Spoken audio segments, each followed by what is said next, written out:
Good morning. Okay. Period, space. Ayan. Letter T. It's very, ayan. Okay. As you can see, okay, as you can see, merong kaagad na words na lumalabas dito. Okay? May lumalabas na word na dito. Hindi ko pa po tinatype. Letter V pa lang po yung tinatype ko.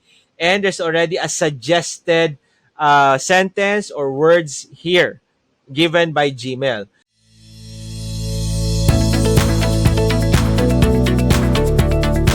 Hello everyone and welcome to another episode of the EdTech Explorer. My name is Romeo, your Google Workspace for Education Certified Trainer from the Philippines. Ayan, and if it's your first time here to our channel, welcome. Ayan, and please don't forget to subscribe and hit the notification button so you'll know our latest events and videos. Ayan, and of course po, meron din po kaming Facebook page called the EdTech Explorer. Ayan. So make sure to like and follow us as well, ha? So you'll always be updated. Ayan. So maraming salamat po in advance. Ayan. In one of your experience, no, you have composed an email and then when you type a certain words, no, or a certain letter, biglang may lumalabas na suggested na sentence or word sa inyong email. Okay? So if you have experienced that, that's actually the Smart Compose feature of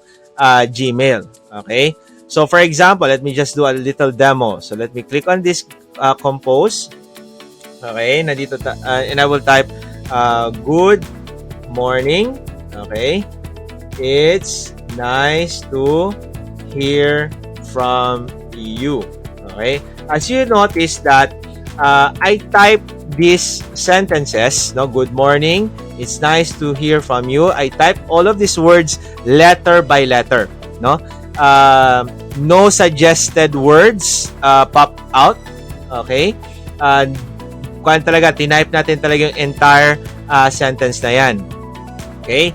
So, to allow us to type faster or to allow us to compose faster, okay, one of the best features that we have in Gmail is the Smart Compose, no? So, how do we activate the Smart Compose? Okay, so let me just disregard this email again. Okay, now we go back to the settings. Okay, so click on the settings so that we can activate the Smart Compose. Click See All Settings. And then from here, we should be at the General tab. And then scroll down a bit and look for Smart Compose. Okay, so ito po yun, Smart Compose. As you can see, currently, naka-off po siya. So we have to turn it on like so. And then, scroll down a bit. And we have to click Save Changes para ma-activate po natin yung Smart Compose. Now, let's try again kanina yung tinype po natin. Okay? So, I type, good morning. Okay? Period, space. Ayan, letter T. It's very, ayan. Okay? As you can see, merong kaagad na words na lumalabas dito. Okay?